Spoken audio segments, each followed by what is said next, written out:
Bob Blocksom, 87, in his Berea, Ohio, home in June, is interested in becoming a truck driver to help pay for medical expenses for his wife. Dustin Franz for The Washington Post, 70 may be the new 60, 80 may be the new 70, but 85 is still pretty old to work in America. Yet, in some ways, it is the era of the very old worker in America. Overall, 255,000 Americans, 85 years old and over, were working over the past 12 months.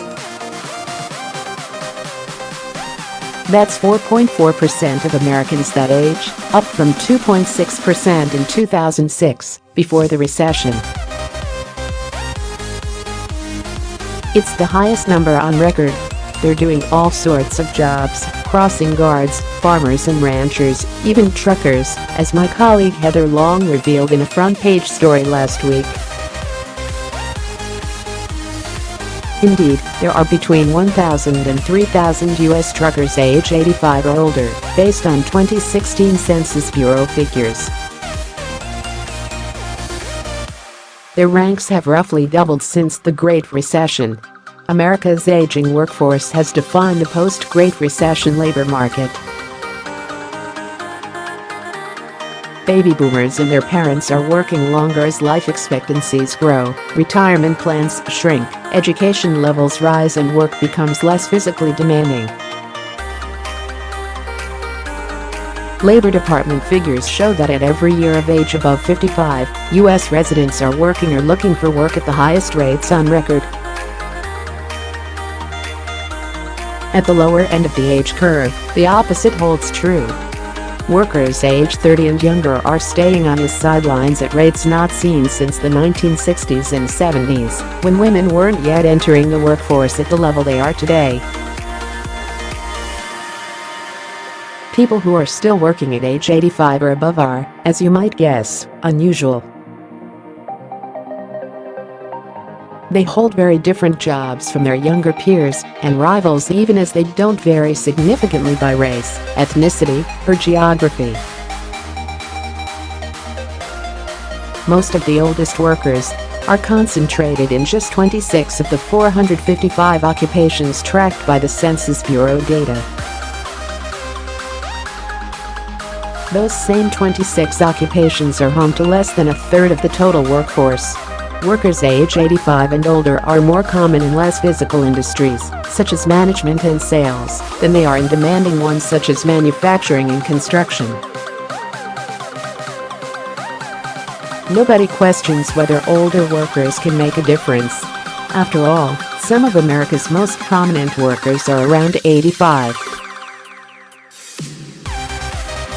The oldest Supreme Court Justice, Ruth Bader Ginsburg, is 85. Rupert Murdoch is 87. So are George Soros, Warren Buffett and Toni Morrison. For a more nuanced picture, we can consider the specific occupations in which any given worker is likeliest to be in the 85-plus group. To enable detailed analysis on such a small population, we aggregated census data from 2001 to 2016. Crossing guards are relatively likely to be age 85 or above. The same goes for musicians, anyone who works in a funeral home, and product demonstrators like those you might find at a warehouse club store. But that chart tells only half the story. Few people of any age get the opportunity to work as crossing guards, funeral directors or musicians. So, while they may be elderly-friendly jobs, they're not the top jobs for older people. By sheer numbers, the top job among the 85-plus-year-olds is farmers and ranchers. It's also the one in which the distribution of older workers is most different from the distribution of the rest of the population. That category, which is distinct from farm laborers, houses 3.5% of the oldest workers, but just 0.5%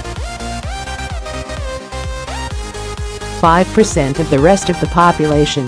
Generational shifts drive much of the split.